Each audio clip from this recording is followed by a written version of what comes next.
Imagine this. You decide to close down or retire a business in the Philippines. You file your initial paperwork, but the process drags on for months, or even years, waiting for an official clearance. Meanwhile, the BIR system keeps penalizing you for unfiled tax returns, racking up thousands of pesos in non-filing fines for a business that isn't even operating anymore. For years, this compliance limbo was a massive headache for Filipino business owners and foreign investors alike. But in 2026, the tax authority made some changes.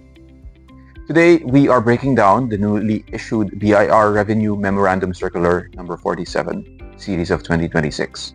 If you are looking to simplify, cancel, or close your business registration without getting buried in penalties, this is the update you need to know.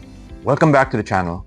If you're new here, I'm Attorney Francesco Britanico, and we help Philippine businesses navigate the complex world of corporate compliance, law, and tax rules so you can focus on what you do best, growing your wealth and running your business.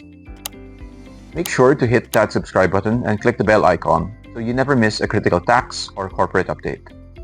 Let's dive right into RMC number 47-2026 and how it dramatically simplifies business closures. First, let's look at why this circular was issued. Under the Ease of Paying Taxes Act, the BIR updated its procedures from the old 2020 guidelines to remove red tape when winding down a business.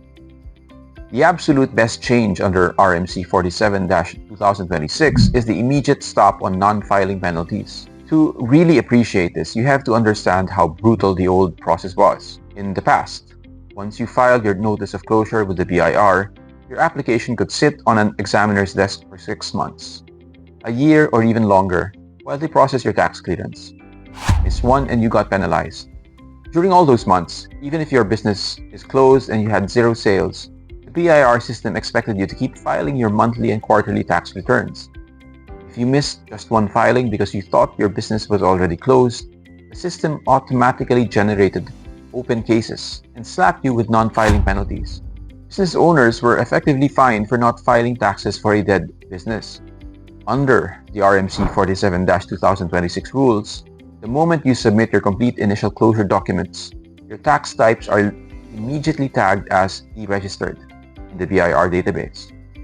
This means the tax clock stops ticking on that exact date, and no further tax return penalties can accumulate while your application is processed. Now, if you run a small business or a micro-enterprise, this next part is huge news.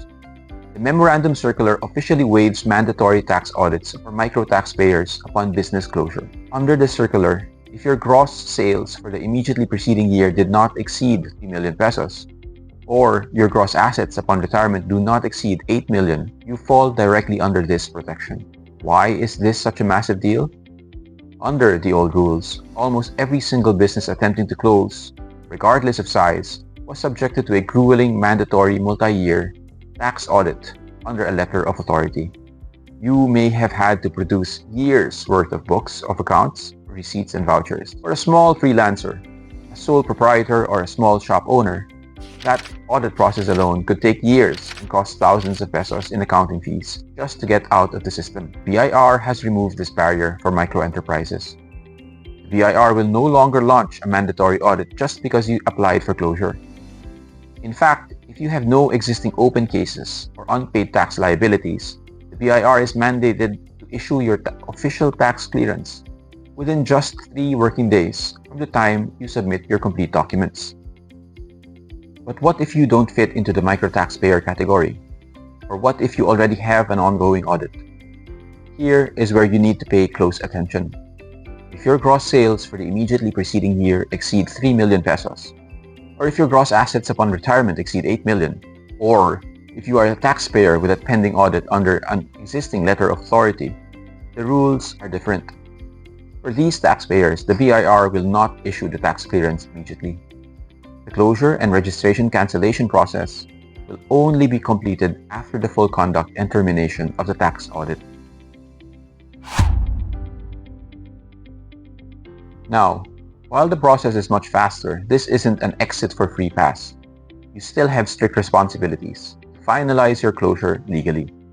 To get that official tax clearance and certificate of cancellation, RMC 47-2026 strictly limits and standardizes what you need to submit to 4 core items. First, submitting your BIR Form 1905.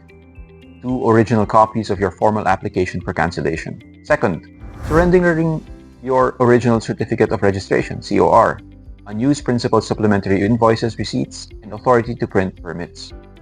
Third, unused invoices and accounting forms. Surrendering all unused principal and supplementary invoices, booklets, vouchers, and purchase orders along with their inventory list. Fourth, original BIR notices and permits.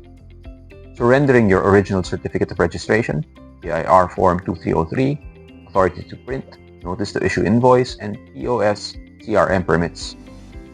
You must also file your final or short period tax returns covering the period from the start of your taxable year up to your effective closure date. If you didn't have earnings during those months, you still need to file a zero return to cleanly close out the account.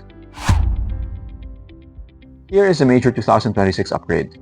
You don't have to line up at the BIR just to kick off your closure application. You can now initiate and submit your digital documents electronically through 3 official channels. Option 1. ORUS, orus.bir.gov.ph. First is ORUS, the BIR's online registration and update system. You simply log into your taxpayer account at orus.bir.gov.ph, navigate to the registration update or cancellation section, and fill out your digital Form 1905.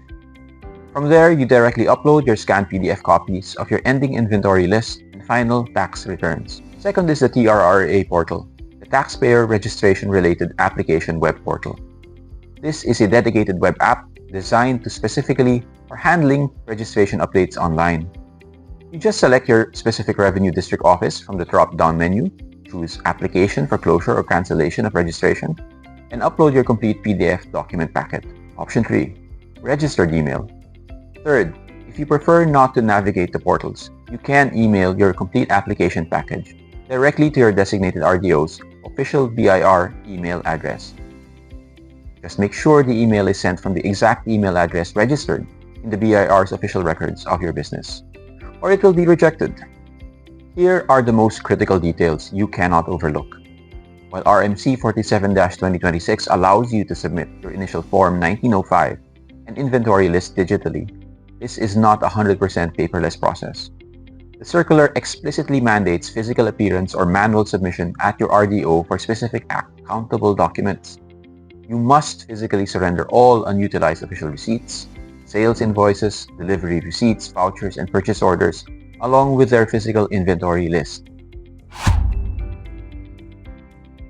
You might be thinking, great, if micro businesses don't get audited and penalties stop immediately, I can just handle this BIR closure on my own.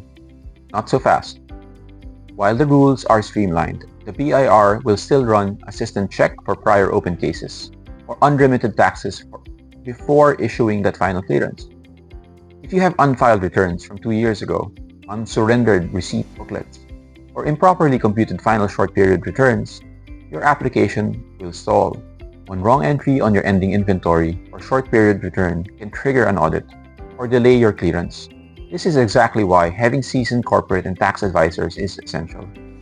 You want a legal team that audits your BIR ledger before submitting Form 1905, reconciles any old open cases, handles the physical surrendering of receipts, and secures your official cancellation smoothly. Closing a business should be the start of your next big chapter, not a lingering administrative nightmare. If you are planning to close a sole proprietorship, branch office, or corporation in the Philippines this year, do not navigate the new 2026 BIR closure rules alone. Reach out to our office today if you like.